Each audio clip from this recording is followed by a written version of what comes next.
shady. You're the only one that I call baby. Hello, somebody. Welcome to another episode of Inside the Trenches. It's your host, Marlon, Big Favor Wright. And do we have a show for you guys today?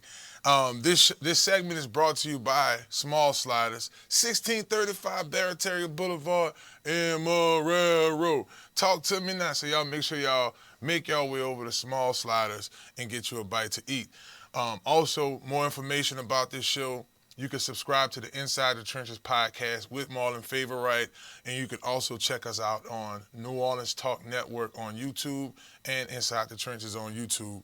So, last night, me and CL, we were at our new location every Monday from 6 to 8. We will be at Uptown UPT Sports Social on Magazine Street.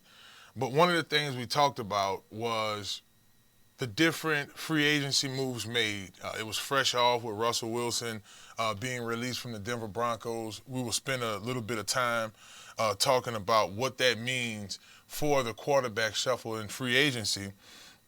And it's a big chunk of money being lost, dead money on Denver, but what direction that they may take in the draft. We'll also talk about Jason Kelce. Jason Kelce had a tremendous career, 13-year career, so we're going to look into his career and what led to his retirement. Also, Mel Kiper Jr., he put out his pre-draft, mock draft, the guys he thinks to the top of the list, also the guys that he thinks may be working to the bottom of his list. So we'll talk about Mel's list later on in the show. And football, it isn't over. we still have lots of football to play as we prepare to watch this year's UFL season. You know, the UFL, the USFL, and the XFL had merged, so we'll definitely talk about that as well. But I want to dig into this Russell Wilson situation first. Denver releasing him. What does that mean not only for Russell, but how does that change certain teams' dynamics of where he is? But just to talk about the situation, Denver on Monday, they released a statement that next week, which is the official week for trades, they're going to release the 2002 trade deal of formal Super Bowl winning quarterback Russell Wilson. After giving up 5 draft picks, 3 players, acquiring Wilson from Seattle, awarded the quarterback a massive 5-year deal of $242 million contract extension. So, of course, he got benched last year. They also started, Coach Sean Payton made his way there last year. So looking at it from that perspective, it's almost, how could I state this? It's a lot of dead money, but in my opinion, it screams if one of those top quarterbacks are sitting there, let's say when Denver comes around for their pick, that may be the direction that they go. Having Vance Joseph, shouts out to Vance, Marrero native. Marrero. We just had 2 times we mentioned Marrero here in the last couple of minutes. But I know Vance really likes to get edge rushers. I know that he really would want to improve the defensive side of the ball. But, you know, obviously with them letting go of Russell Wilson, and there's still a lot to say about this, right? Because you have free agency coming up. Teams are going to be making trades. Saquon Barkley, that's something that just popped up as well. Saquon Barkley, he's now an unrestricted free agent. So where does he land? So, you know, this is going to, of course, intensify as things continue to progress. Another thing that I want to look at with this Russell deal, what are the best fits for Russell? So the Steelers, I think you bring a guy like Russell Wilson, now you have 2 champion minds working together. You have Mike Tomlin, which Mike Tomlin has definitely, how could I state this to you? Mike Tomlin has definitely proven himself as a coach. Over the years, Mike Tomlin has consistently won at least 10 games. But for the Steelers, it has a lot to do with, will they have the ability to getting that conversation again in the AFC. Usually when you think of AFC teams, you think, oh man, we look at the Patriots. We also take a look at the Steelers. In recent years, Baltimore has been making a lot of noise. But now, as things are shaping up, we see it's changing as well. We see a situation where Cincinnati, when Joe Burrow is healthy, look what happens. Tua Tagovailoa, when he is in rhythm, when he is consistent with his weapons, Miami is a team to definitely look at. This article I pulled up on the the Athletic states NFL's worst quarterback trades. Where does the Broncos Russell Wilson deal rank? So, and I'm just, hold on a second, ads are popping up. Okay. It's the beautiful thing about these phones. So basically, hold on a second. Well, anyway, while my computer is getting this deal together, I'll speak on this. So you look at Carson Wentz, how things went with Carson Wentz. You look at Dante Culpepper. I know the article mentioned that earlier. Dante Culpepper and that Miami deal. I mean, they spent a lot of money on Dante Culpepper, and years later, he ended up having to. He played in the UFL with me. So, at that time, things were much different. Okay, here. Alrighty, so it doesn't want to allow me to pull it up. But I think Dante Culpepper, if you look at how that particular situation worked out for Miami, and if you guys think back to that moment, really Drew Brees was supposed to go to Miami. I said this a lot on Gus's show. Drew Brees was supposed to go to Miami, but he didn't. And they ended up rolling with Dante Culpepper, and basically the season hadn't been the same since. I mean, the team, hadn't really been the same since for Denver. I mean, for the Dolphins. So you look at it from that perspective. I had to, excuse me, guys, for my shuffling here. I have a little Wi-Fi issue. And if you guys are experiencing this, and I know y'all check this out a little later, hopefully by the time things get better, Meta will be back up. So that's why we're not on Facebook Live. We're not on Instagram. We're on YouTube all the time, but this particular clip is coming straight up from YouTube.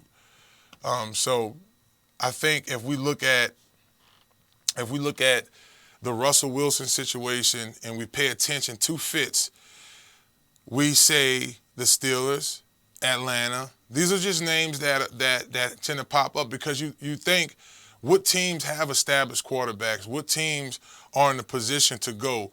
I think if you look at, let's say,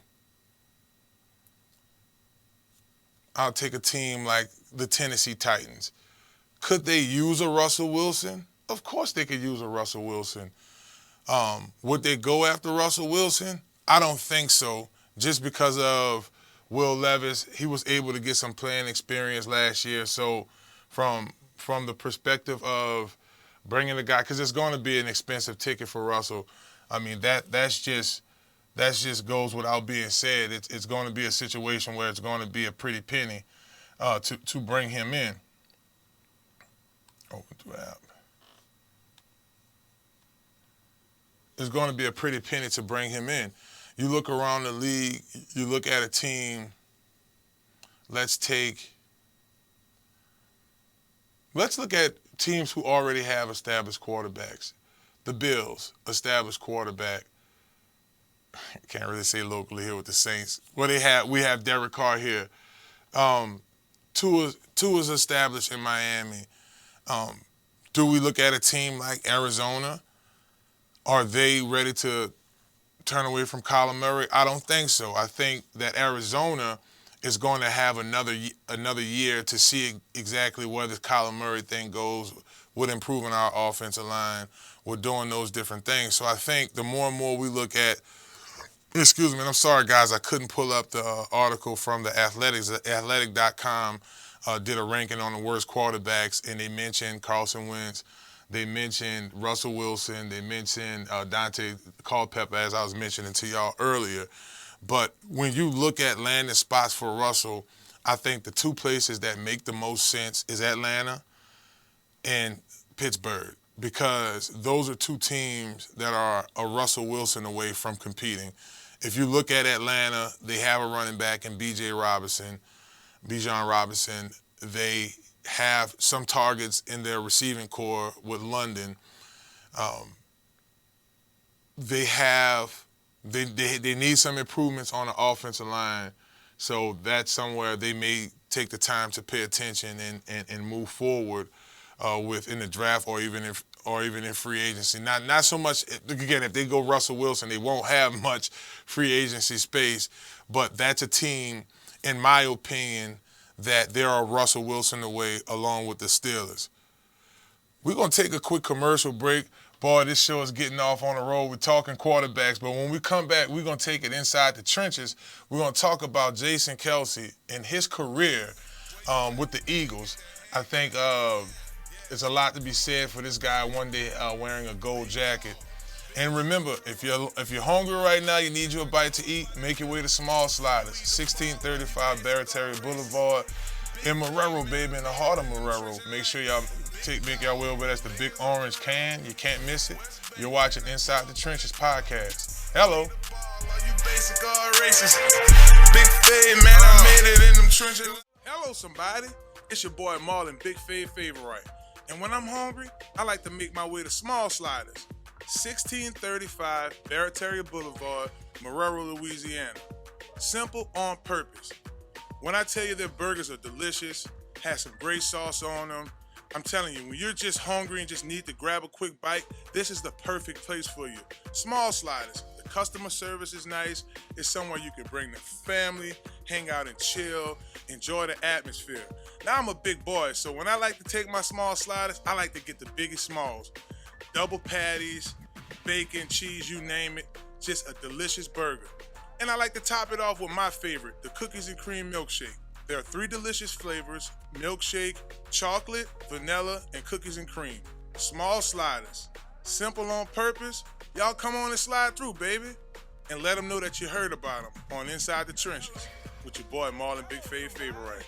Watch out there now. 5:30 morning to late noon. Business by day. At night you turn goon. Ride around and getting it. Up and down them Welcome switches. back to Inside the Trenches podcast. It's your host, Marlon, Big Fade Favorite, and we live in the New Orleans Talk Network studios. If you're looking to get your car washed today, and it may need to be 24/7, you might need to get it washed when you get off work, might need to get it washed right now.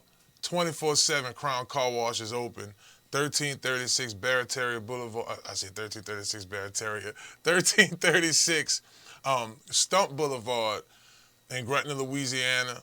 Head to Crown Car Wash. Keep you shining, baby. A guy that has shined his entire career in the NFL has been Jason Kelce. Jason, the milestones he reached, and I mean, we'll just say for the hardest thing to do is win a Super Bowl. So he had that under his belt. Announced his retirement earlier this week. And in the retirement process, just thinking back from a player's perspective, when you're going through that retirement process, it's so many different emotional roller coasters you go through. You do think of family. You do think of long-term health. You do think of financial stability. It's so much that goes in it. And then most importantly, and I know most of my athletes out there could relate to this, you think about the passion and how much you really love this thing. It's a job hard to quit, something that you put so much time and energy into. And this goes for all athletes across the world in every sport. So Jason Kelce announced his retirement earlier this week. Let's check them out. 12 years old.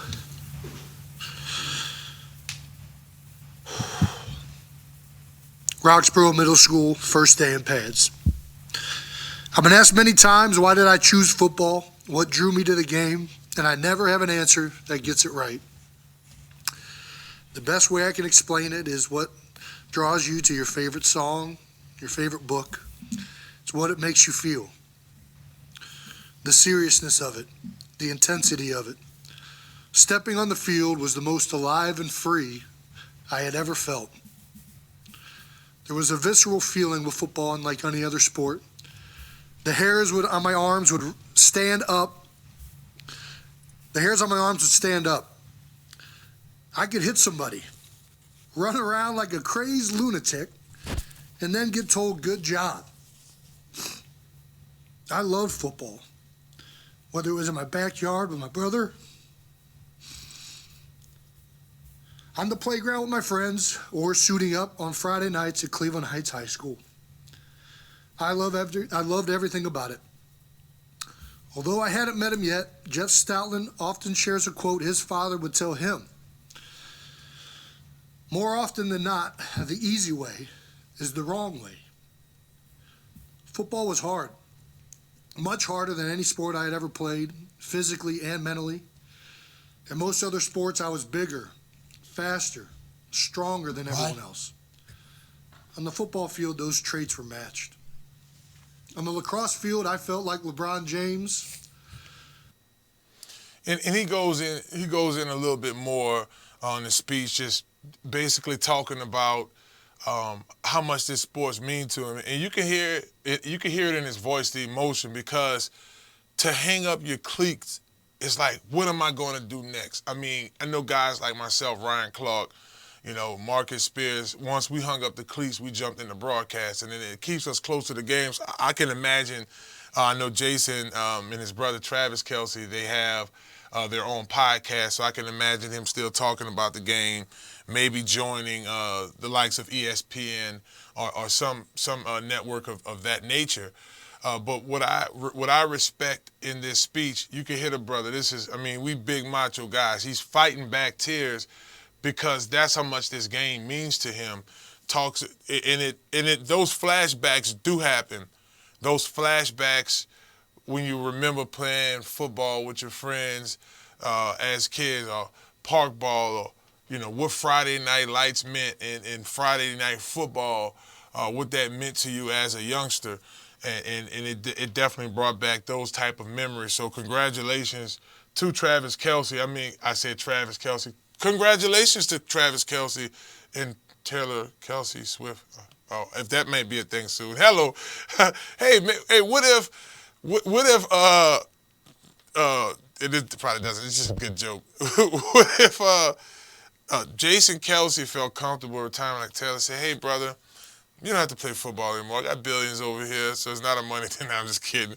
But Kelce's career, Super Bowl champion, 7-time Pro Bowl selected, and 6-time first-team All-Pro. You look at, for a center, those accomplishments are huge. And I know once he won that Super Bowl, it made it easier to make this decision, because a lot of players stick around just for the Super Bowl, just to be able to have that opportunity to do it in that way. You look at the center position as a whole. The center is like the linebacker on defense. He has to identify the linebackers. He has to echo the information not only to his fellow linemen, but to the quarterback. So he's basically the quarterback on the line. The center. You still have to hike the ball and be persistent in your hiking the ball. So you look at guys like my old teammate Jeff Saturday, probably the toughest center I ever went against. You look at all-time great Jim Mott, my LSU brother Kevin Mawawi, just to mention a couple of centers, Dwight Stevenson. And this dates back way back into the early times of this sport. It's hard to find a good center. You can ask every coach from every walks of life of football to find a solid center, someone that can have the football IQ, the intelligence to ID who Mike is and get that information and hike a good ball, whether it's shotgun under the center, and still block.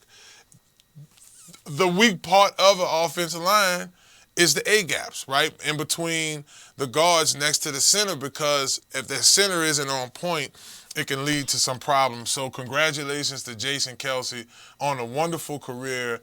His tape is for sure going to be used for clinic tapes for years and years to come. So big-time career for Jason Kelce.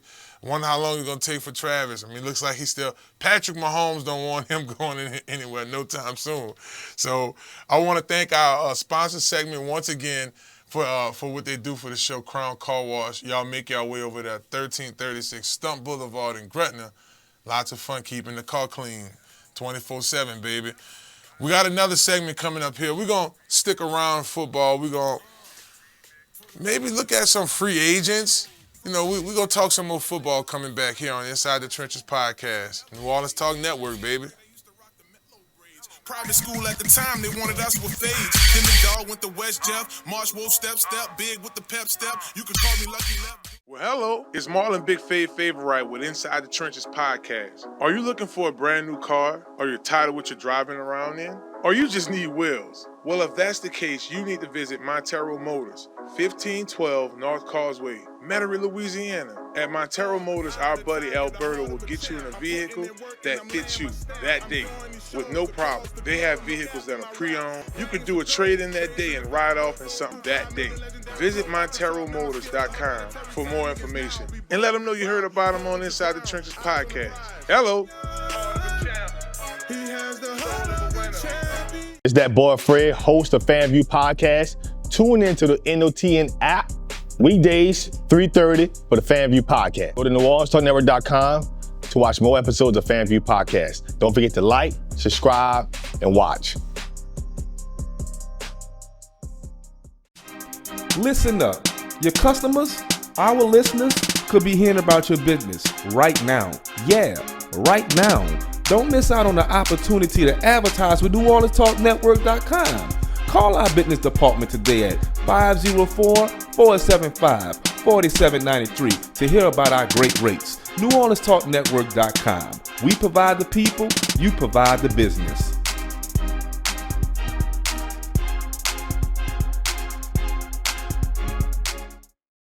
Hello, somebody. It's Marlon Big Favorite with Inside the Trenches podcast. Do you need a quick car wash? Well, if that's a yes, you need to visit Crown Car Wash, 1336 Stumpf Boulevard, Gretna, Louisiana, on the West Bank, baby.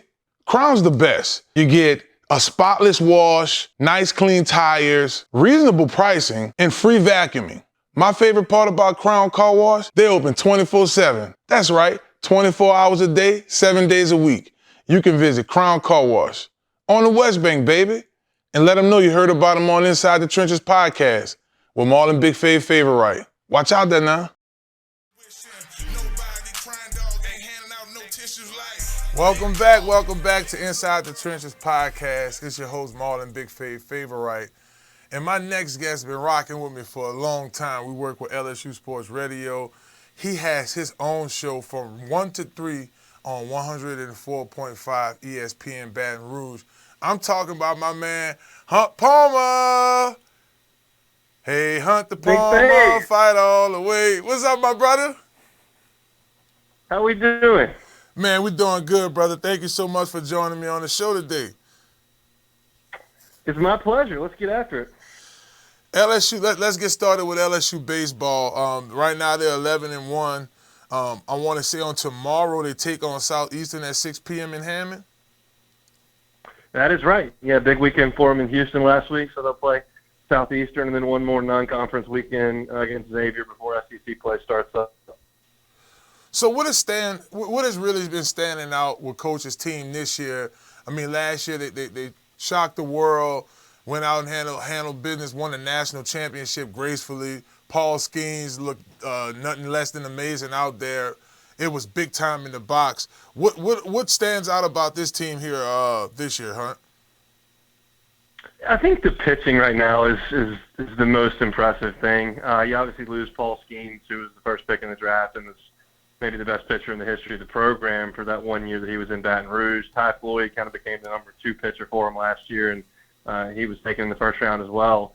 And so you look up and you've lost kind of your top 2 guys. But with the transfer portal and the way that Jay Johnson is recruited, they've still got a lot of talent. And Luke Holman is kind of their number 1 pitcher right now. He was at Alabama last year, transferred over to LSU. He was sensational against Texas last week, had 12 strikeouts, and hasn't allowed a run yet through 3 starts, so he's been great.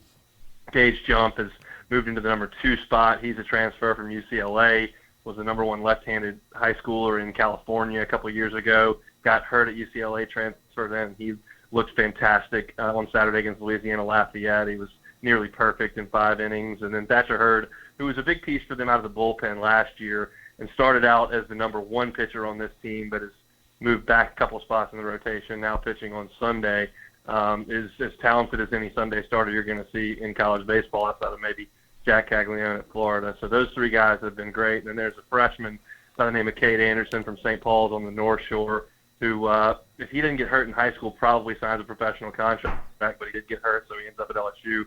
He pitched at Wright last week and was awesome in his 2 starts. He's been fantastic. So they've got really, really good starting pitching, and that's kind of been what's kept them afloat thus far.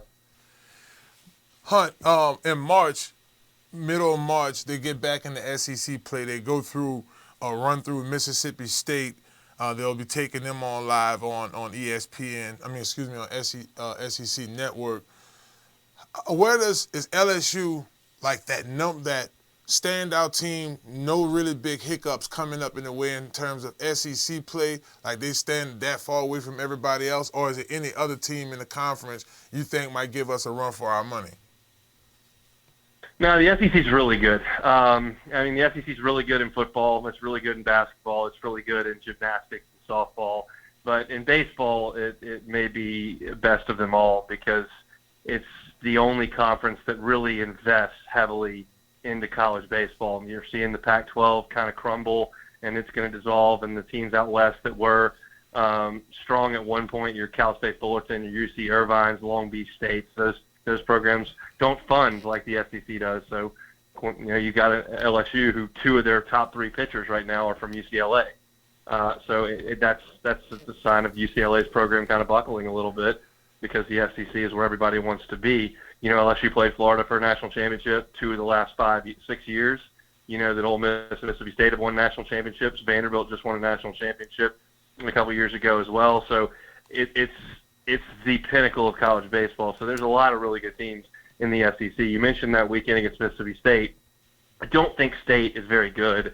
LSU really needs to get a couple of wins in Starkville in that first series because the 4 weekends after that are absolutely brutal. You've got Florida, who was a national runner-up last year. You've got Arkansas, who won the SEC last year and looks really, really good early. You've got Vanderbilt, who's one of the elite programs in college baseball. You got to go to Tennessee, and they've won a ton of games and were in Omaha last year. So it's a real gauntlet that LSU's going to see in those first 5 weeks of SEC play. They need to get off to a good start against Mississippi State for sure. Y'all are now listening to my man Hunt Palmer. Y'all make sure y'all follow him on X at HuntPalmer88. And if you're in the Baton Rouge area, or you could go to the ESPN Baton Rouge app, check out his show 1 to 3 weekly on their deal pre and post show for LSU football every time me and my man Hunt jumps on. Now, Hunt, I want to switch gears a little bit. I want to take it to the hoops. I like to go ladies first, baby. Our girls are looking good. Angel Reese, Haley, a lot of ponytails too, bro. Haley's rocking those ponytails. You dig with the black Nikes. I'm loving it. I checked the ladies out against Kentucky. They look very fluent. They're fluent. I think Flaugier really handles the ball well. Angel Reese down bottom is next to none. And I just think that the way that Haley runs the point, now that she got adjusted to SEC play, has looked good. What's really stood out to you, Hunt, with our ladies?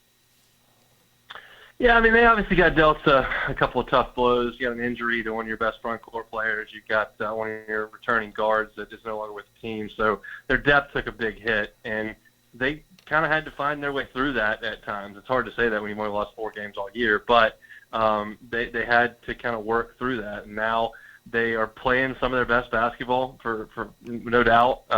Last year, Poe has been a really nice addition into the backcourt that's moved Haley Van Lith off the ball at times. And Angel Reese today was named SEC Player of the Year. The only two other players that have ever been named SEC Player of the Year at LSU in women's basketball are Simone Augustus and Sylvia Fowles, and they both had their jerseys retired. So that's a huge honor for her, and she's been fantastic really for 2 straight years.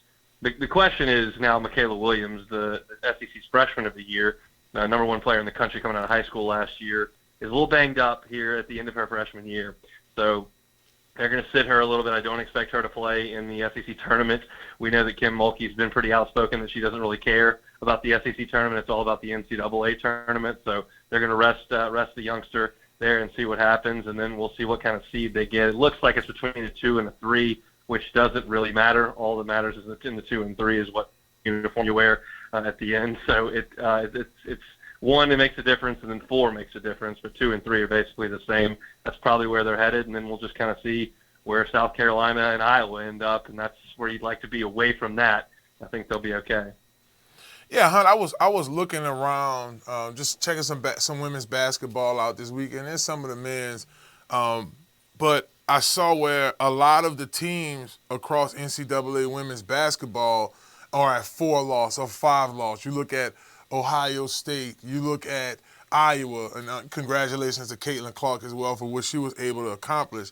Where do you see LSU faring out in the tournament? I know I don't like to look over the SEC tournament because it's going to be important our play in there, but at the end of the month, we get into the NCAA tournaments. Where do you see LSU as far as the tournaments this year? How do they fare out?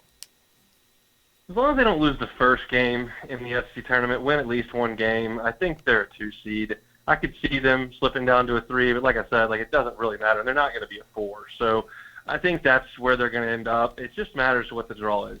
I think that South Carolina is clearly the best team, I think. And then the question is where does Iowa end up? And if LSU is not in the same bracket as either one of those 2 teams, you could probably make the argument that they're the favorite to get out of it. So it's that's we'll just have all eyes on the selection show when that happens and see what the deal is. Well, I'm excited. I know that the regional rounds are going to be in Albany, New York, and then the Final Four is going to be in Cleveland, Ohio. So it's going to be a lot to look forward to. Hunt, before I let you go, man, I know you have your show 1 to 3 Monday through Friday. Any guests that they should be looking forward to checking out this week or anything coming up on the show? Yeah, plenty. LSU football starts up practice today. We're not allowed to go until later in the week, so a lot of info coming out of spring practice. We'll hear from Brian Kelly as well. Baseball's in full swing, so we have a ton of guests talking baseball and LSU basketball with their last 2 regular season games coming up this week. So there's plenty going on down here in Baton Rouge. I'm excited about it. I look forward to coming to some of those spring practices with y'all, checking them out. And for my folks checking us out now, Hunt's going to be with us. Hopefully I can get him every week. All things LSU, baby. And y'all make sure y'all check out the Hunt Palmer Show weekly, 1 to 3. Hunt, he brings the business. He's always been this way. I've been working with Hunt now for 8 years. We're going on LSU Sports Radio, and it's been a pleasure to work with him, man. Hunt, thank you so much for coming on today, brother, chopping it up with me. I needed to get in the loop with the LSU baseball, brother, because I got to get in the Alex box, man.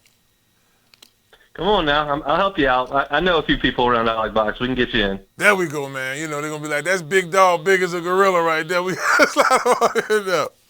Man, I appreciate your time, my brother. Be well, man. Thanks. Have a good show.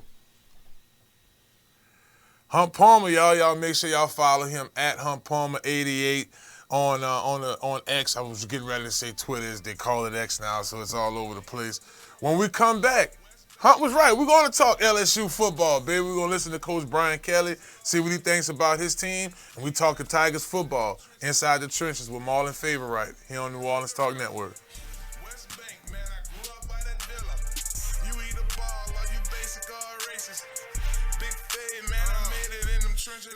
Step Construction is here for you with a brand new offer. We now provide affordable storage sheds. Stop wasting your money on overpriced storage units and portable containers. Step Construction can provide you with a custom shed that will fit your budget and storage needs. So contact Step Construction today at 504-340-5809 for your own personal quote. Let us help you take the next step at Step Construction. Are you looking for your dream home? Well, if that's the case, you need to contact Joe Picolo at Godwyn Realty, right here in New Orleans. Joe can put you in your dream home right away. Joe Picolo and the folks over at Godwyn Realty put you in the house that you need. Even if you're looking to invest in some property, they'll do an excellent job with that as well. Contact Joe today at 504-251-8341. Again, that phone number is 504-251-8341. And also contact Joel at joel.godwynrealty.com. No need to dream anymore. Godwyn Realty will put you in the dream house of your reality. Hello, somebody.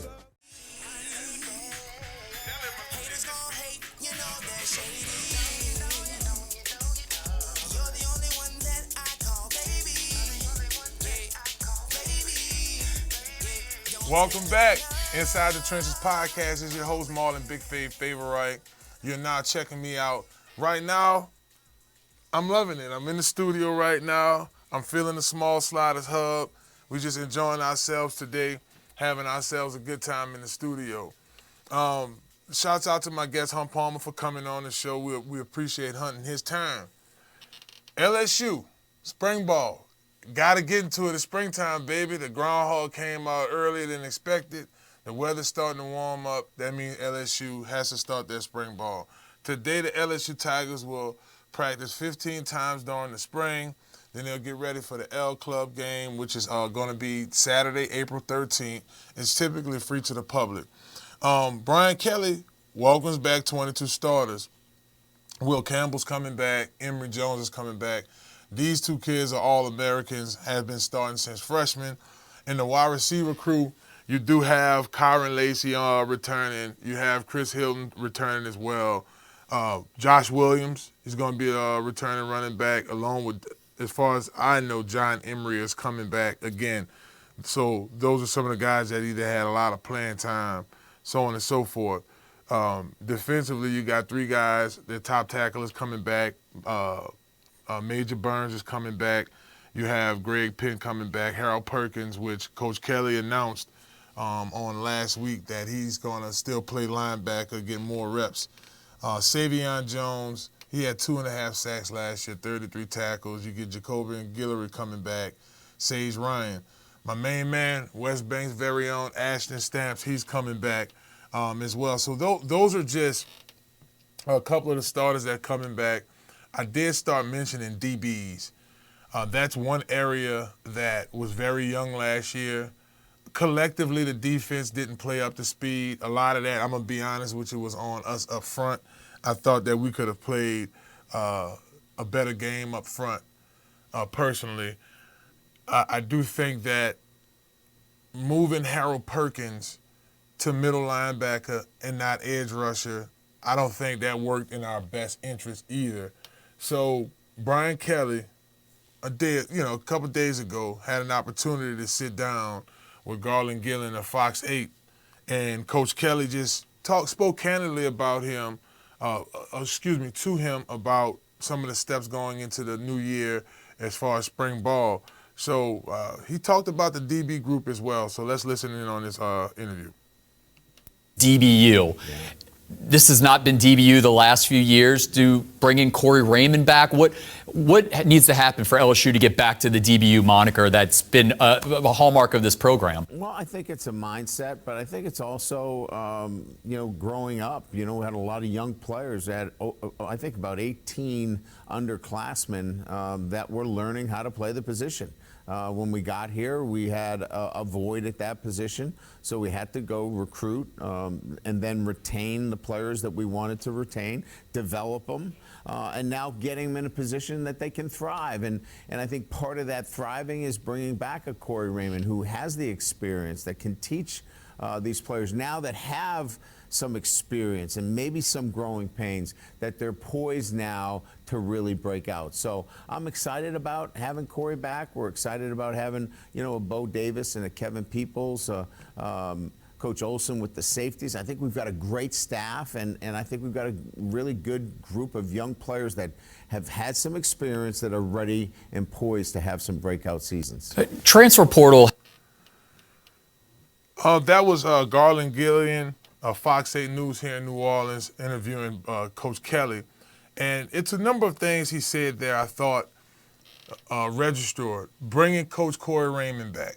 I think that, to me, for an area where guys like Ashton Stamps could really benefit, Taviano, young cats like that, that's able to not only get good coaching, but the wisdom that comes along with the position, the film study, all of that stuff ties into coaching. And then when I mention coaching, you know, we out at practice, we doing DB drills, I'm saying break, you know, all of that's fine. What I'm talking about is inside the meeting rooms, being able to break down the player on film. So, give you an example, it's period 5, individual, in the DB circuit. And coaches going over drills, backpedaling, break, you know, turn your hips, the whole nine. I don't have to get into the full X's and O's. The ability to have a guy like Corey Raymond go and sit in the film room with these players and say, hey, you got to turn your hips quicker at this point. Hey, you're popping up too quick. Little things like that helps over time. I mean, it's inevitable for you to get better. And then when you get into spring practices that are game simulated, so jumping into those different scenarios, back to the film room. All right, cool, we had the practice. You're able to talk through it. But I think the way Coach Raymond breaks it down, particularly for a young player, early on in that interview, they talked about having Tyrann Mathieu, Patrick Peterson, Chad Jones, guys like that in their defensive backfield. Those guys saw significant playing time as freshmen. My last year at LSU, my fifth senior year at LSU, Patrick Peterson was an incoming freshman. He was plug and play. A lot of that had to do with Patrick's natural ability, but it also had to do with the summertime with the DB coaches, Coach Raymond, and working with him in fall ball, and all of that coming together as well played a significant role in his development. So you have, and we'll get here into the recruits, guys that committed and came in, but you have guys that's there already, like Ashton Stamps, a guy that we worked with Conker for years. They're already there, and it gives Coach that opportunity he needs to really develop his young players. Coach Kelly also talked about recruiting, how important it was to bring in the right recruits. I know we talked about Kylan Hurry. I mentioned several times on this show about Jawan Johnson out of Lafayette Christian. Those are two high-profile quarterbacks. They're able to come in, developing these offenses. I mean, you have Coach Joe Salone. We saw how developed Jaden Daniels from the 2022 season versus the 2023 season. It was almost night and day, right? It's probably going to land the kid in the top 3 pick. You know, I see him going in first 5 picks, right? So a lot of that has to do with coaching. You look across the offensive line, you have guys like Kyrie Lee coming in. This doesn't have anything to do with the DBs, but Coach Kelly also spoke about the recruits that's coming in, how important it is to land the right recruits. Guys you got through the transfer portal, like Austin Alsbury. We got him, he left from Auburn to come here. A.J. Swine, he leaves Vanderbilt to come here. Swine is a good quarterback. He handled business at Vanderbilt. He came here to compete with Nussmeier. That makes it all the better. Xavion Thomas. Xavion spent some time at Mississippi State, local kid. Coach Kelly mentioned that in his interview as well, how important it's going to be to get those local players in and getting them better. So Xavion Thomas is for sure one of those guys that we look at from that perspective. Over the course of the next 2 or 3 years, right now we already have the number 1 signing class in the class of 2025. This class that's coming in, guys like Michael Turner. I mean, here's a kid that weighs $150, but He's fast. He's a specialist. He's listed as a wide receiver, but he adds to our athletic table as well. I pay attention to that. And in a lot of these guys, you look at it, Louisiana, Kobe in Louisiana, defensive lineman, edge rusher. Xavier, transfer portal, but originally from Marrero, where we're sitting at right now. Demorian Johnson, Westgate, New Iberia, Louisiana. Y'all get where I'm going? And that's pretty much what Coach Kelly was alluding to, bringing in that local talent. When me, Early Doucette, Charles Alexander, Glenn Dorsey, Tyson Jackson, all of us, and all of these guys I mentioned are from Louisiana, different parts of Louisiana. When we were making that decision on where we were going to go and how things were going to look for us in regards to the opportunity, should I say, didn't get no better. We knew that LSU was going to be it. And it's the same thing for these guys. When you're good. I mean, this is 2003 football season while we're making these decisions. LSU won the national championship in 2003. So where did that go? Go 24/7 Sports listed the overall ranking, comparison ranking for the class of 2025, and right now they have us third overall. Guys like Bryce Underwood, quarterback, he's committed in the 2025 class. A couple of other big names. You have Brent Borderline down here locally in the New Orleans area. These are the guys that's committed thus far. But the Bryce Underwood, I mean, here's a guy that has a 99 rating. So even though he's from out of town, it still plays a major role. Now you have St. Martin's Episcopal running back, Harlan Berry, one of the top running backs, a 4-star running back according to 2024, 24/7, excuse me. This is one of the top running backs in the country, right, with a 4-star ranking. Devin Harper, outside linebacker, inside offensive lineman, 6'5", 300 pounds, Calvary Baptist Academy in Shreveport, Louisiana. Keelan Mosley, Dylan Mosley's brother, University Lab, 4-star linebacker. I mean, we didn't let him leave out the backyard. There's Tyron Francis, wide receiver from Edna Carr. I mean, these are just a few guys in the class of 2025 who's already committed to LSU. So I do believe that going into this spring season, Coach Kelly and his staff will have an opportunity to see exactly where things fare out, even with the guys who are early signees and they're able to participate in these practices. We get a look at how these guys are playing. Most importantly, A.J. Swan and Gary Nussmeier competing, doing what they have to do. So I love the fact, listen, LSU and all of the colleges facing this NIL and this transfer portal and having to keep guys, but it's a formula to keeping guys in state, keeping them in state. And once you make the commitment, like I said, I talk to Ashton Stamps and his family all the time. He has no intention of hitting the transfer portal. He's up for the challenge. He wants to compete. And the more you have guys coming in and they're willing to compete, the better it is for your program. We're going to take a quick break. We'll be back here. Before we take a quick break, we want y'all to know, every Monday, I'm talking about we live, baby. Every Monday, y'all make y'all way to Magazine Street, 3218 Magazine Street, New Orleans, Louisiana. Every Monday night, we'll be broadcasting live at Uptown Sports Social. The wings off the chain, drinks off the chain. It's good, baby. So y'all make sure y'all put that on y'all calendar. 6 to 8 p.m. every Monday, we'll be at Uptown Sports Social. Don't go nowhere. We're coming back, baby. We got a little bit more talk. We'll switch gears. I'm going to go basketball. Let's talk Pels when we get back.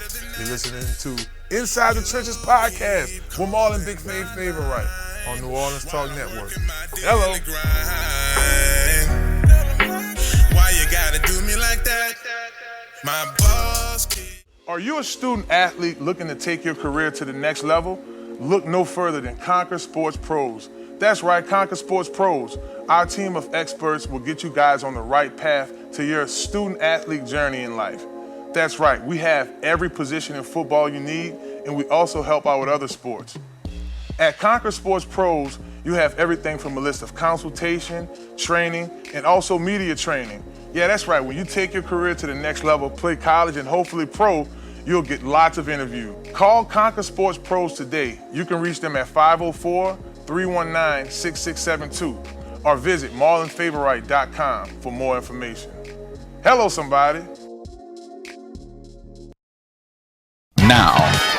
Now New Orleans has a choice. Download the New Orleans Talk Network app for your mobile device or listen at www.neworleanstalknetwork.com.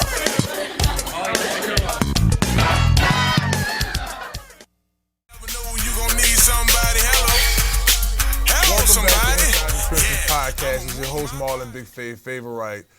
This segment, we're going to talk a little Saints, but we're going to take it back. We're going to do a little flashback. Me and CL had a debate, should I say, about which direction the Saints should go and what positions they should target in free agency. Let's check it out. We're going to talk a little football. It's Inside the Trenches Podcast. It's your host, Marlon Big Favorite. Joining me right now is my host, CL Nola. Yeah, and y'all do see us somewhat different in the live. I know on Fridays we're typically at Smalls, and we will be at Small Sliders this Friday at 11 o'clock our normal time. But every Monday, 6 to 8 p.m., y'all can check us out right here at UPT, Uptown Sports Social, on Magazine Street. We here, baby, enjoying it. We're getting ready for a little bit of March Madness. There's UFC fights. There's all sorts of things, so we'll be here every Monday, CL. Oh, yeah, baby. I'm loving the multi-screen vision we have going on here. We got a little NBA, we got a little college, got a little hockey. Did y'all see the email I sent about the guy from New York, the hockey player, the 6'7" young hockey guy, Mike Rump? Oh my goodness, No, I saw that. I think he did send that too. He tearing it up. He ain't ducking no fades. And look, he ain't ducking no fades. They have all that. At any given moment, y'all come on over here. There's next about 10 double-digit monitors in here. Right. Just a good time. I've been thinking, now that the Combine happened, we see that Jeff Ireland has spoke. The team had their scouts, everybody out there in Indiana this past weekend. And I started to think, what direction is the Saints going to take in free agency first? Right. So we're going to spend the next 20 minutes, 2 segments talking here, is about Saints targets. Who should they target in free agent? What position should they target in free agent? CL, I'm going to start with you. First guy that they get in free agency starting, obviously on 13th, everything kicks off. What direction should they take? We all have our wish list.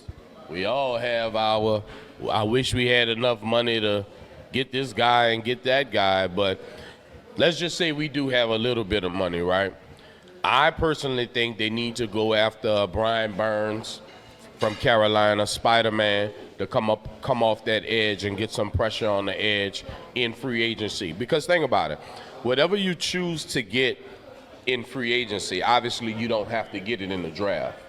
And I've spoken on previous podcasts, we need pass rush so bad, I almost don't want to trust a rookie coming out of college to get that done for us. I almost want to get a guy that has already had double-figure sacks in this league already. A proven guy, of course, that's already had double-digit sacks in this league, like a Brian Burns, like a Danielle Hunter. These guys are free agents. Maybe not so much of a Shaq Barrett because of his age, but I'm always talking, as your assistant GM to the New Orleans Saints, I'm always talking at a price, at a bargain price, at the price that we need to get him at. Brian Burns is 26 years old, so that's not a bad age for an edge rusher. You do have some other available guys, of course. We talked about Danielle Hunter. Right. He's 29, a little older. He's going to want somewhere up to $20 million, so that is going to be a tag. Sidebar, Mike Evans extended his deal. He's not going anywhere. He's staying in Tampa. Right. But I know you're looking at edge rusher. I think when I'm looking at where the Saints should go at in free agency, I'm thinking towards the lines of where do I want a veteran guy? Where do we need the most veteran help at? Right. I don't think it's the secondary. I think Tyrann Mathieu back there echoing, hey, man, it's coming. Hey, Alontae Taylor, bump down, catch the curl, I got back. You know, it's good there. Right. You may feel differently, but I feel like they don't need it on the D-line. I think Carl Granderson showed us he can get 8 sacks a year. Cam, we talked about this last week, about Cam not having his best year last season. That wasn't his best season. Correct. It's probably his worst season since his rookie year. Right. It's not enough for me to say, oh, man, let me go get somebody right away, because I still have the same issue at edge rush. If we go get an edge rush guy, he's going to come in. He's either Cam's not coming off that edge. He's your starter. I don't think he has more skins on the wall to stay in place.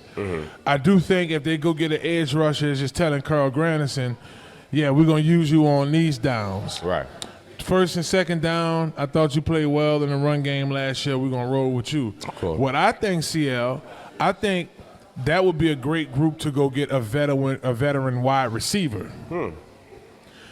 I think that's a third area that they. Well, I'm teasing next segment, but I do think that's maybe a third or fourth area that they look at. But we know who their number one is. Who's your number 2 receiver? Shaheed. Shaheed's a good. Is he a 2B or 2A? Because what I'm saying is he plays such a significant role in the. Think about, let's say, the Tampa Bay Buccaneers. Do they have a specialist starting in their receiving core? I mean, we all know that Mike Evans plays the outside. We also know that Godwyn plays the slot, right? And they're known for being on the outside, and obviously Goodwin is synonymous with the slot. I don't mind having Olave be my number 1, Shaheed be my number 2. The issue is with Shaheed is we just haven't gave him the ball enough on offense to see if he can be that true number 2. My point, I think when I look at Shaheed, I think Taysom Hill. Like, he's somebody that's used in multiple ways. His ability to play the way he played on special team landed him at the Pro Bowl, would you say? Yeah, well, for the record, he was a Pro Bowl returner, not a Pro Bowl receiver. But once again, I do believe he has the potential to be a better receiver with reps and with time. But there's also A.T. Perry from Wake Forest that we got last year that kind of stepped up in the Mike Thomas position as our possession receiver. But I do not have a problem going and get a veteran wide receiver, because we do have a bunch of young guys at the receiver position. And never forget number 5, Bolden. I love that kid. The one we move in motion, number 5 that came. Yeah. I thought he. Man, I love that kid. I think we're straight at wide receiver, but I'm not against getting a veteran wide receiver just to have in. I think for your number 2, I think you look at a guy like Marquise Brown. You look at a guy. Just my mind slips me. And those guys might be a little too pricey.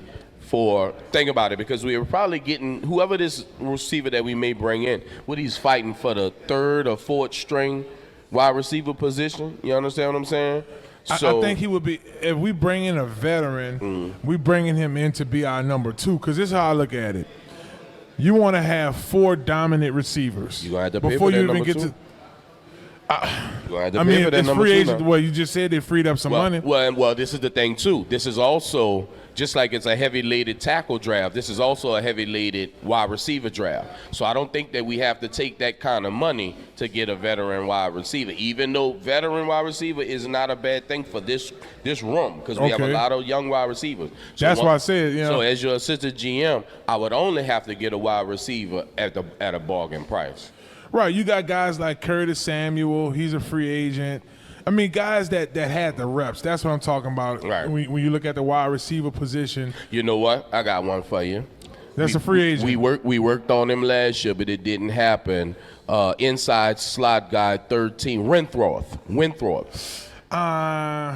See, now you're going into the Derek Carr bag. I get it. Oh, he's Well, Derek. this is the thing. We need that. You want that polished slot receiver. He's not body enough or speed enough. He's a good route runner, but I don't think he gives you that. I don't think he gives that to you. Well, I would go with money gonna dictate. Michael Pittman. Well, as your possession receiver, that could be your. And I wouldn't push back on that. And he's 26 years old. That can be your possession receiver. Because obviously Pittman is a bigger guy, and he's not really a speedster, and he's more of a possession receiver. So I wouldn't give you any pushback on that. Let me throw this out there: the Cowboys did release Tyron Smith. Left tackle Tyron Smith. Elephant Tyron Smith. If you go get him, huge man. He's 33 years old. He's a little older, but I do think that's an area that could use a reliable veteran. He's not Trent Williams, but see what I'm saying? Well, you remember I was telling you the most important re-signing free agent for the New Orleans Saints is Andres Pete. Because we know that we can put Pete at left tackle and leave him there. He did it last year. All right. When he came up off the bench, because he was projected to be our left guard.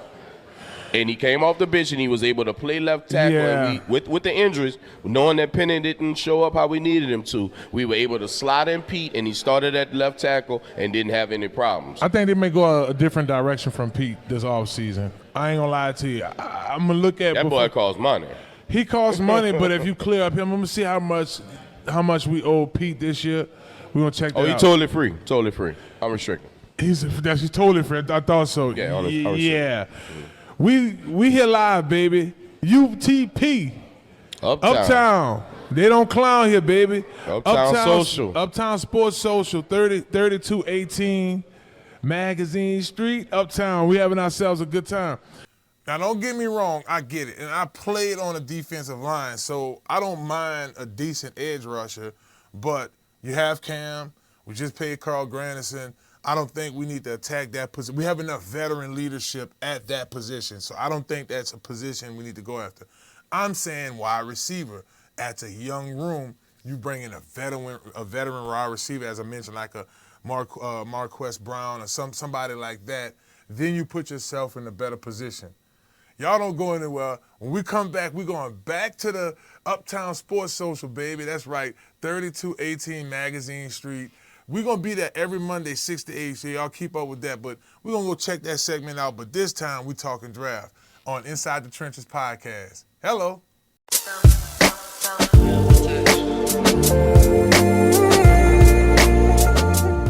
Hello, somebody. It's your boy Marlon, Big Favorite. And when I'm hungry, I like to make my way to Small Sliders, 1635 Barataria Boulevard, Marrero, Louisiana. Simple on purpose. When I tell you their burgers are delicious, has some great sauce on them, I'm telling you, when you're just hungry and just need to grab a quick bite, this is the perfect place for you. Small Sliders. The customer service is nice. It's somewhere you can bring the family, hang out and chill, enjoy the atmosphere. Now, I'm a big boy, so when I like to take my Small Sliders, I like to get the biggest smalls. Double patties, bacon, cheese, you name it. Just a delicious burger. And I like to top it off with my favorite, the cookies and cream milkshake. There are 3 delicious flavors: milkshake, chocolate, vanilla, and cookies and cream. Small Sliders. Simple on purpose. Y'all come on and slide through, baby. And let them know that you heard about them on Inside the Trenches with your boy Marlon, Big Favorite. Watch out there now. Clear step, hello. Hello, somebody. Yeah, I'ma move my body. Yeah, I'ma be somebody. Welcome back to Inside the Trenches podcast. It's your host, Marlon, Big Favorite. And this time around at Uptown Sports Social, me and CL was talking about what direction the Saints should go in the draft. I had my opinion, he had his. Y'all check it out.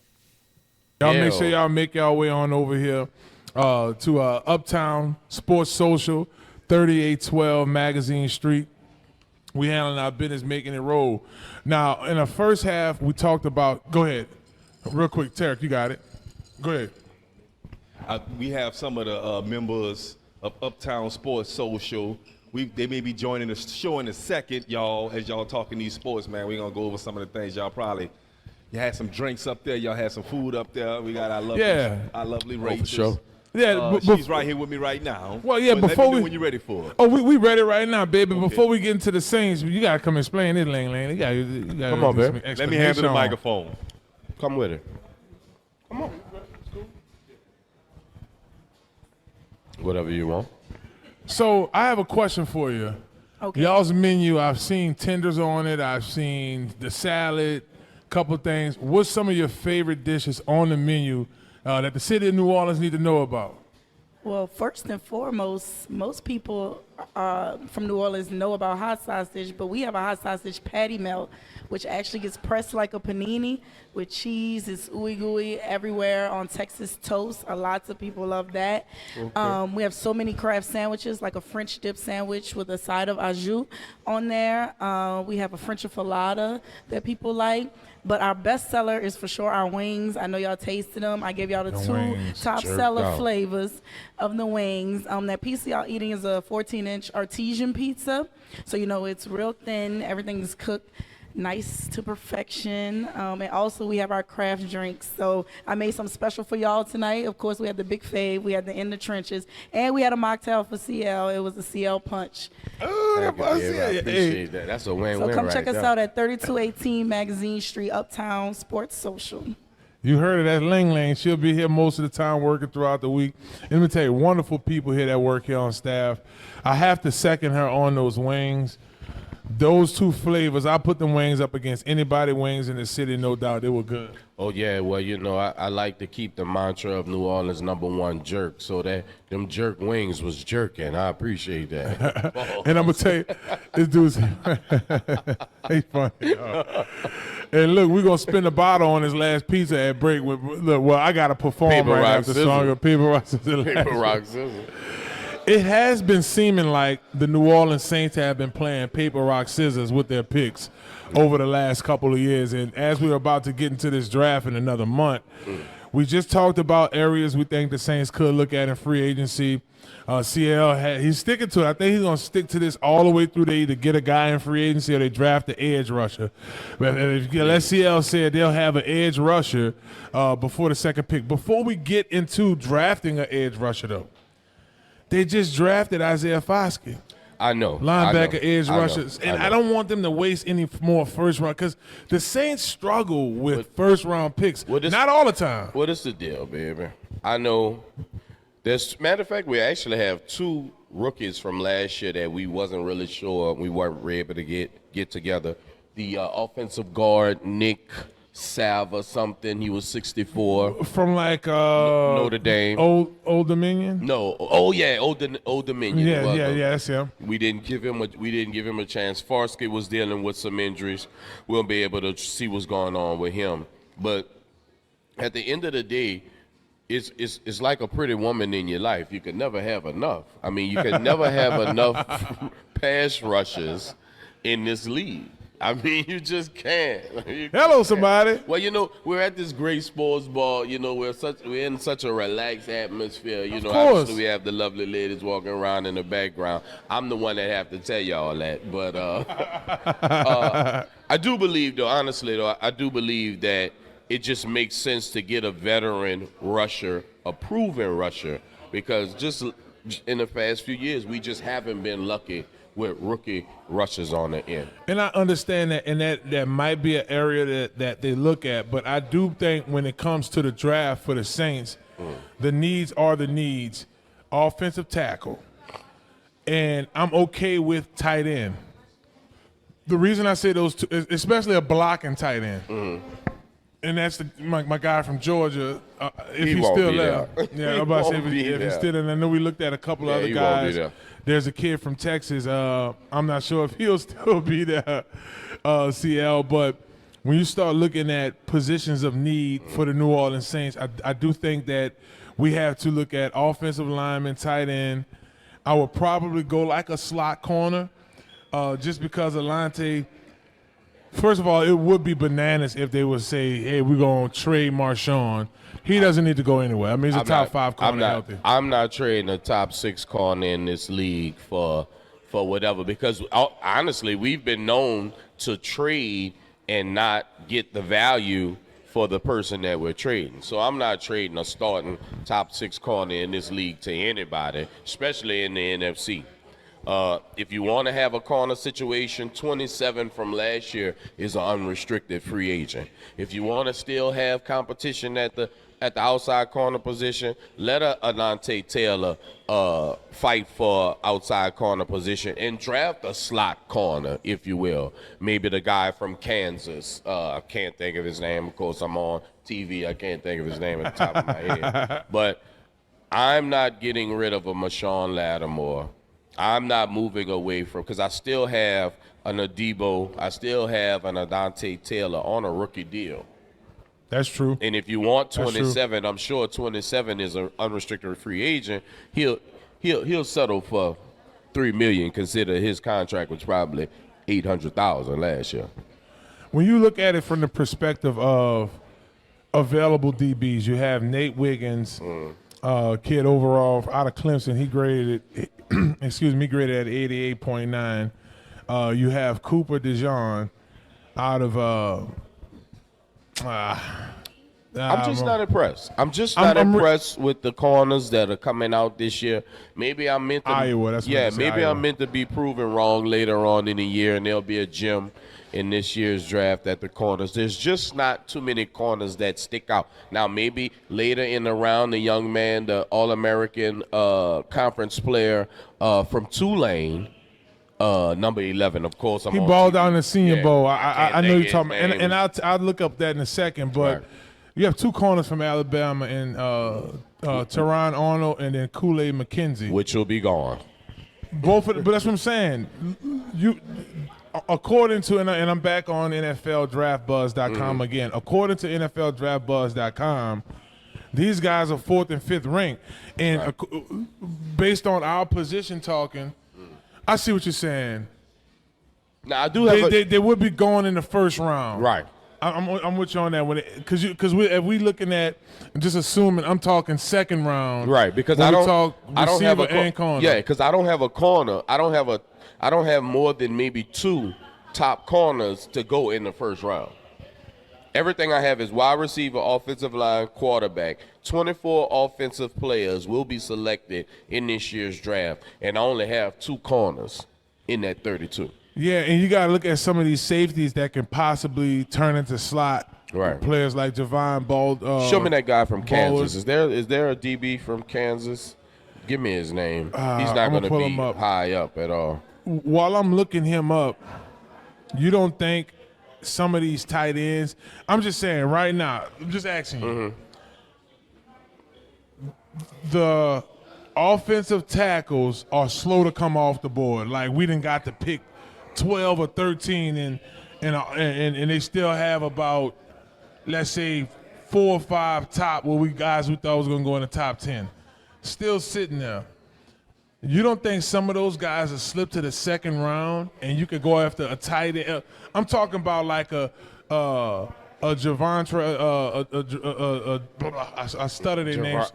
Zavantron Sanders. I have an idea. I have an idea. Because you keep wanting to get more than what we got. This is what we're going to do. Go ahead and give me my number 1 pick. Give me my best offensive tackle. All right. My left tackle. Let's just say Joe all dropped to me, right? Let's just say Notre Dame. It's not happening, but let's say it. Let's just say it. I got you. Let's just say all dropped to me.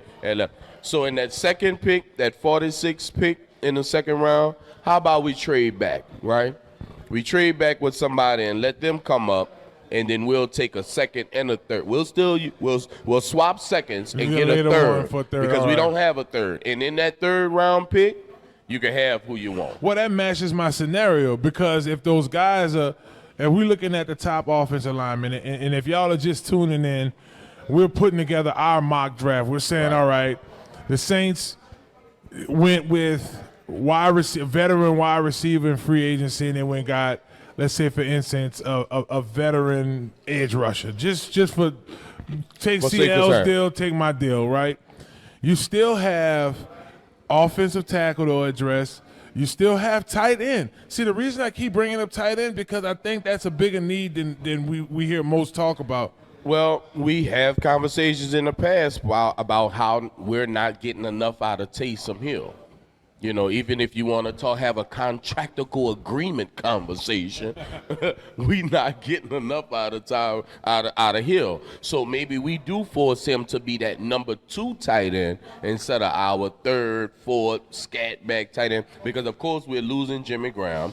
We're gonna, shouts out to Jesuit Foster Monroe in his recovery year. Obviously coming off the cancer diagnosis and having a comeback year this year, and Juwan Johnson giving us something later on in the year. If you want to put pressure on those guys, that's fine. But I think you should actually make Taysom actually play tight end. Well, I think we're going to see that change up a lot here because of Clint Kubiak, not an offensive coordinator. All I can think about is how that San Francisco offense was moving all around the place. I think that's going to work out pretty good. We should use our number 5, Bolden, like they use Chenault.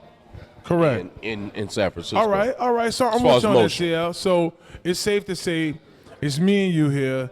We're saying wide receiver, edge rusher in free agency, best available in free agency. And we're saying offensive tackle, trade that second pick back, get some more picks, get a later second, a 3rd round, and then we go after some of these other positions in the draft. I'm with you on that one. The tight ends, they're going to have some really good available tight ends. And look, and maybe that 3rd pick in that 3rd round, by the grace of God, a Jeremiah Trotter Jr. drops. Something like that, or linebacker. You just, man, and I forgot about Foster. I'm sorry to my LSU brother. You still have Foster. We just didn't see a lot of Jimmy Graham last year. The tight end room disappointed us last year. We all know that. But I still think the talent is in the building. The talent is. It is. And now you have a different offensive coordinator. And different tight end coach. So we'll see something different. Well, as you can see, we both agreed on the offensive lineman. I kind of was pushing the tight end. And I'll explain a little bit more to you guys. If, like a Brock Bauer or the kid from Texas is sitting there at 14, and like I mentioned, it's not a lot of offensive tackles falling off the board. Top position of need, and you could get like a best available guy like that can transition make your tight end room a bit younger. You still have guys like Foster Monroe in there. I don't know if Jimmy's coming back for another season, and Juwan Johnson had his days this week. This past season where he balled. But if you get a guy like Bauer, that could change things for you. So that was just our deal. And remember, y'all can catch us every Monday, as I mentioned, every Monday at Uptown Sports Social. That's 3218 Magazine Street, New Orleans, Louisiana. We'll be there talking sports. They got wings, drinks, the nachos off all the food, everything in that thing good, man. So y'all be sure to tune in. We're going to take another quick break, and we're going to enjoy some NBA, baby. We're going to talk a little Pels. They got a big game coming up. We're getting closer to playoffs. It's Inside the Trenches podcast with Marlon Favorite right here on New Orleans Talk Network. Don't go nowhere. We'll be back. We gotta show up in every single way. 'Cause girl, I adore you. Now New Orleans has a choice. Download the New Orleans Talk Network app for your mobile device or listen at www.neworleanstalknetwork.com.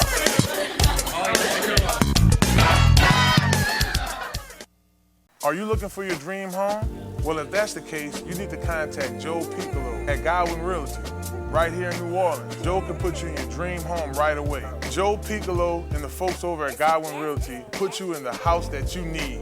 Even if you're looking to invest in some property, they'll do an excellent job with that as well. Contact Joe today at 504-251-8341.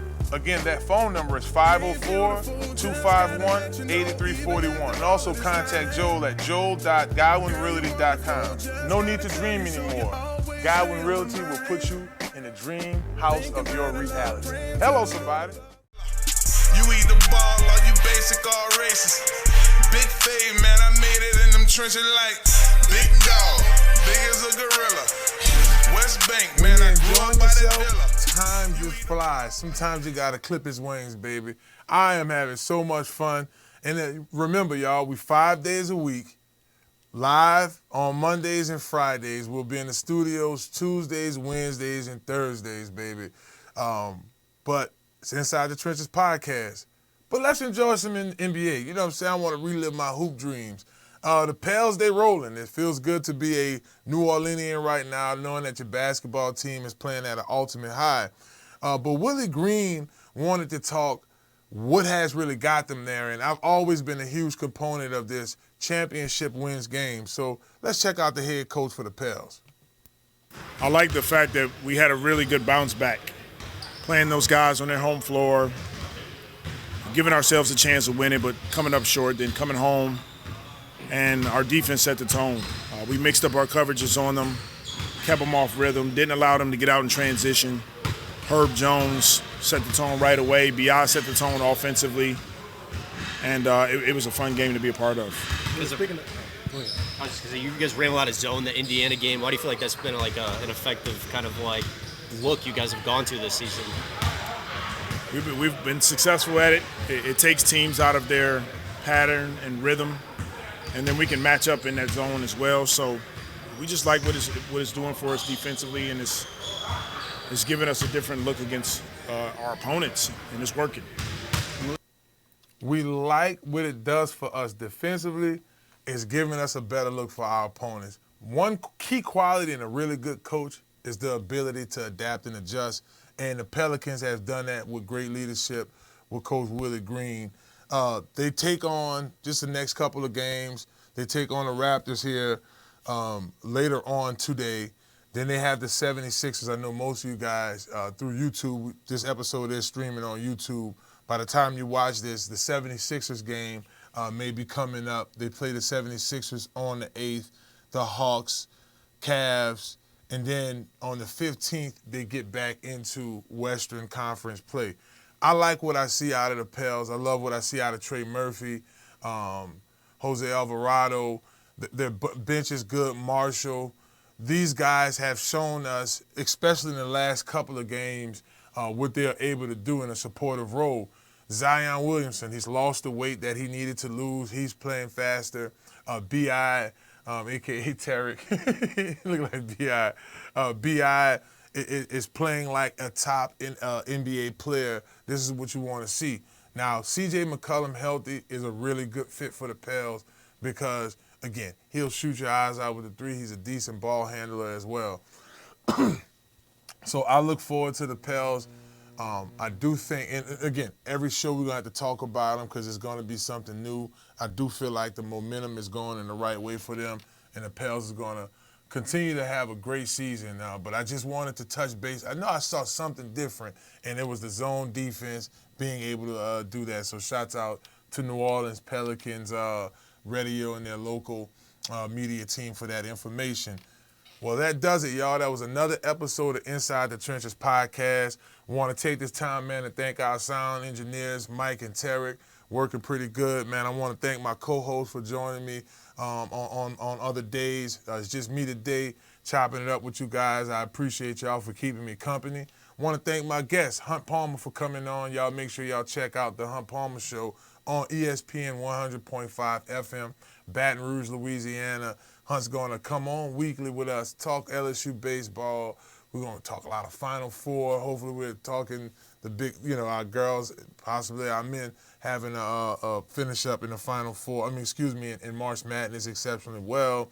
We want to thank our sponsors for the show, Small Sliders, for all that they do for the show. We want to thank Crown Car Wash for everything that they do for the show, too. And also my man, Alberto Montero Motors. Y'all make y'all way over there, 1512 North Causeway Boulevard in Metairie, Louisiana. Alberto got the best looking used cars in the city. He can get you right today if you need wheels. Hey, you got to get around. We have to move around. Well, that does it for another episode. Y'all make sure y'all tune in tomorrow. Same time, same place, right here on ESPN New Orleans.